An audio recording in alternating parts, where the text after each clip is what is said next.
दुनिया के सबसे ऊंचे युद्ध क्षेत्र सियाचिन के दौरे पर रक्षा मंत्री राजनाथ सिंह पहुंचे और उन्होंने जवानों से मुलाकात कर उनका हौसला बढ़ाया। इस दौरान रक्षा मंत्री ने जवानों को मिठाई खिलाई। रक्षा मंत्री राजनाथ सिंह ने देश के लिए अपनी जान न्यौछावर करने वाले शहीद जवानों को भी याद किया। तो तस्वीरें आपको दिखा रहे हैं सियाचिन से, जहां पर जांबाज जवानों के बीच रक्षा मंत्री राजनाथ सिंह पहुंचे और इन जवानों का मनोबल बढ़ाते हुए नजर आए। तो सियाचिन की तस्वीरें हैं जहां पर रक्षा मंत्री राजनाथ सिंह पहुंचे हैं। जवानों से उन्होंने मुलाकात की, उन्हें मिठाई खिलाई, उनका मनोबल बढ़ाया, हौसला बढ़ाया, उनके साथ दिन बिताया और देश के लिए कुर्बान तमाम जवानों को भी याद किया। तो देखिए, सबसे ऊंचा युद्ध क्षेत्र, युद्ध स्थल है जहां पर रक्षा मंत्री राजनाथ सिंह खुद पहुंचे हैं और जवानों के बीच जब रक्षा मंत्री होते हैं तो यकीनन ये खास तस्वीरें अपने आप में, उन जवानों के चेहरे भी देखिए खुशी से लबरेज ये चेहरे नजर आ रहे हैं। उनसे बातचीत करते हुए, उनके साथ मिठाइयां खाते हुए, उन्हें खिलाते हुए आपको तस्वीरों में नजर आ रहे हैं रक्षा मंत्री राजनाथ सिंह। सियाचिन के दौरे पर न सिर्फ जवानों का हौसला बढ़ाया बल्कि भारत माता के वो तमाम वीर सपूत जिन्होंने अपने प्राण न्यौछावर किए हैं उन्हें भी श्रद्धांजलि दी।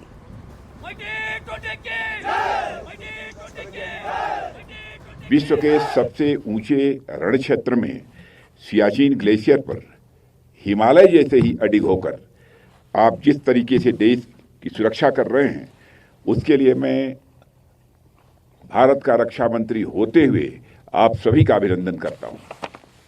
साथियों, सियाचिन की धरती यह कोई सामान्य धरती नहीं है। यह भारतीय राष्ट्रीय संप्रभुता और दृढ़ता का एक मूर्त प्रतीक है। यह हमारे नेशनल डिटर्मिनेशन को रिप्रेजेंट करता है। हम जानते हैं कि हमारी राजनीतिक राजधानी दिल्ली है, हमारी आर्थिक राजधानी मुंबई है और हमारा टेक्नोलॉजिकल कैपिटल या जिसे प्रौद्योगिकी संस्थान कहते हैं वह बेंगलुरु है। जिस तरह ये सभी जगह हमारी अलग अलग राजधानियां हैं, उसी तरह हमारे भारतीयों की वीरता और शौर्य की राजधानी सियाचिन है।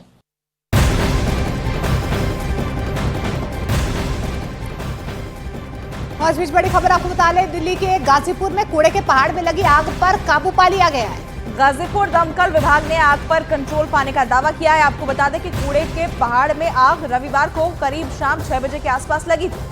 वहीं आग से उठा धुआं चारों तरफ फैल गया, जिसकी वजह से लोगों को सांस लेने में काफी दिक्कतें हो रही थी। लेकिन अब जानकारी मिल पा रही है कि कूड़े में जो आग लगी थी उस पर काबू पा लिया गया है। दमकल विभाग ने आग पर काबू पा लिया है। तो 17 घंटे की कड़ी मशक्कत के बाद आखिरकार आग को कंट्रोल कर लिया गया है। ऐसी जानकारी दमकल विभाग की तरफ से दी गई है कि अब आग कंट्रोल में है। आपको बता दें कि ये आग जो है वो कल शाम को ही लगी थी और उसके बाद से ही लगातार दमकल की लगभग 10 गाड़ियां इस पर काबू पाने की कोशिश में जुटी हुई थी, जिसे अब जाकर बुझाया गया है। 17 घंटे लग गए हैं इस आग पर काबू पाने में, दमकल विभाग की तरफ से हालांकि जानकारी ये दी गई। लेकिन इस बीच जो आग से काला धुआं फैला वो आसपास के इलाकों में फैल गया, जिसकी वजह से लोगों को सांस लेने में भी परेशानी हो रही है। तो 4 तस्वीरें आपके सामने हैं। कल देखिए देर शाम ये आग लगी थी, लगातार जो है सुबह तक आप देख पा रहे किस तरीके की भयावह तस्वीरें सामने आ रही थी। काले धुएं का जो गुबार है वो आसपास के इलाकों में फैल गया, जिसकी वजह से वहां पर जो लोग थे उन्हें सांस लेने में दिक्कतें पेश आ रही थी। लेकिन अब गनीमत ये रही है कि 17 घंटे के बाद, कड़ी मशक्कत के बाद दमकल विभाग की तमाम गाड़ियां जो है यहाँ पर पहुंची और उन्होंने आग पर काबू पा लिया। और वहीं दिल्ली के इस कूड़े के पहाड़ में आग लगने पर बीजेपी ने आम आदमी पार्टी को आड़े हाथों लिया। दिल्ली बीजेपी अध्यक्ष वीरेंद्र सचदेवा ने दिल्ली नगर निगम और दिल्ली सरकार पर आपराधिक लापरवाही का आरोप लगाया है। तो वहीं आरपी सिंह ने केजरीवाल सरकार पर भ्रष्टाचार का आरोप लगाया। 15 घंटे हो गए इस आग को लगे हुए। आग लगी लेकिन बुझाई अभी तक नहीं गई है। अरविंद केजरीवाल नगर निगम की सत्ता में आने के लिए दिल्ली की जनता से वादा कर रहे थे 31 दिसंबर 2023 तक हम इस पहाड़ को ख़त्म कर देंगे, लेकिन एक नया पहाड़ बनकर यहाँ तैयार हो गया। अरविंद केजरीवाल जवाब नहीं देंगे, आम आदमी पार्टी जवाब नहीं देगी। इस कूड़े के पहाड़ के नीचे भ्रष्टाचार है, पैसा है जो इसको ख़त्म नहीं होने। कल दोपहर से आग लगी हुई है और बड़ी भयानक और भावी स्थिति है, भीषण आग लगी है और दिल्ली में जो सरकार है विफल हो गई। एमसीडी में कहकर आए थे, छाती ठोकते हुए आए थे, दिल्ली भर में वो कूड़े का ढेर दिखाते हुए लाए थे कि हम दिसंबर 2023 तक ये लैंडफिल साफ करेंगे, क्लियर करेंगे और दिल्ली को राहत देंगे। परंतु भ्रष्टाचार में लिप्त हैं, चोरी चकारी में लिप्त हैं, आपस में खींचातानी में लिप्त हैं और दिल्ली की इनको परवाह नहीं। और दिल्ली की मेयर शैली ओबरॉय ने गाजीपुर में कूड़े के पहाड़ में लगी आग का जायजा भी लिया। उन्होंने 4 से 5 घंटों में आग पर काबू पाने का दावा किया। साथ ही बीजेपी पर आग पर राजनीति करने का आरोप भी लगा दिया। भारतीय जनता पार्टी का काम सिर्फ आरोप लगाना है। नगर निगम 15 साल उनके हाथ में रही और तब यहाँ पर कोई काम क्यों नहीं हुआ। और अब जिस प्रकार से नगर निगम के जो काम है वो उसमें बाधा डालने का काम हमेशा से भारतीय जनता पार्टी का रहा, पर ये मौका नहीं है राजनीति करने का। मुझे लगता है दिस इज रियली शेमफुल अगर ऐसी कोई राजनीति भारतीय जनता पार्टी कर रही है।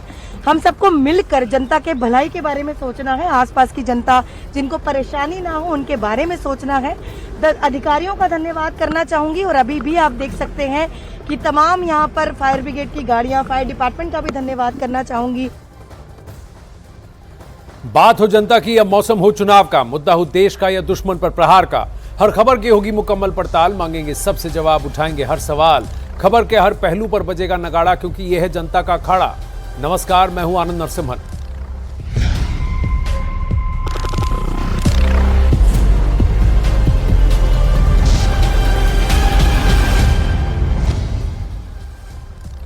अखाड़ा में आज शुरुआत करेंगे योगी आदित्यनाथ के बयान से। योगी आदित्यनाथ ने एसपी, बीएसपी और कांग्रेस को एक साथ निशाने पर लिया है। उत्तर प्रदेश के मुख्यमंत्री योगी आदित्यनाथ ने कहा कि एसपी, बीएसपी और कांग्रेस के लोग पूछते थे कि अयोध्या में राम का जन्म हुआ, इसका क्या प्रमाण है, जैसे ये लोग इस सृष्टि के पहले ही धरती पर आ गए हों। आपने रामनवमी के दिन देखा होगा भगवान राम का सूर्य तिलक हुआ था। देखा ना, देखा ना। देखो,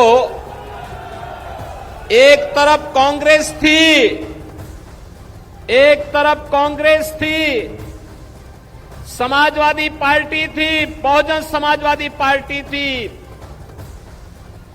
राम जन्मभूमि के लिए हमसे कहते थे क्या प्रमाण है कि राम का जन्म अयोध्या में हुआ, ये लोग बोलते थे।